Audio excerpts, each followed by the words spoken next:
শামশেরগঞ্জে safe drive save life কর্মসূচির ডাক bungalow sub traffic গার্ডের উদ্যোগে রাস্তায় দুর্ঘটনা কমাতে এবং সাধারণ মানুষকে সচেতন করতে শামশেরগঞ্জে আয়োজন করা হলো সেফ ড্রাইভ সেভ লাইফ কর্মসূচি। এই কর্মসূচির আয়োজন করে ডাক বাংলো সাব ট্রাফিক গার্ড। এতে অংশ নেন স্কুলের ছাত্রছাত্রী থেকে শুরু করে traffic police officer, civic volunteer এবং সাধারণ মানুষ। পুরনো ডাক বাংলো থেকে শুরু হয়ে নতুন ডাক বাংলো ট্রাফিক গার্ড অফিস পর্যন্ত এক বিশাল পথ র্যালি অনুষ্ঠিত হয়। স্কুল পড়ুয়া ছাত্রছাত্রীরা হাতে প্ল্যাকার্ড নিয়ে হাঁটেন এবং নানান সচেতনতামূলক বার্তা দেন।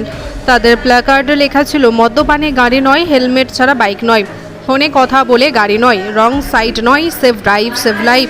এ র্যালিতে উপস্থিত ছিলেন ডাক বাংলোর সাব ট্রাফিক গার্ডের ওসি প্রণব রায়, অফিসার সমীর কুমার, অফিসার ফারুক হোসেন সহ অন্যান্য ট্রাফিক গার্ড, পুলিশ অফিসার ও সিভিক ভলেন্টিয়াররা। প্রতিদিন রাজ্যের কোথাও না কোথাও দুর্ঘটনা ঘটছে, সেই কারণে এই কর্মসূচির মাধ্যমে মানুষের মধ্যে সচেতনতার বার্তা দেওয়াটা একান্ত প্রয়োজন।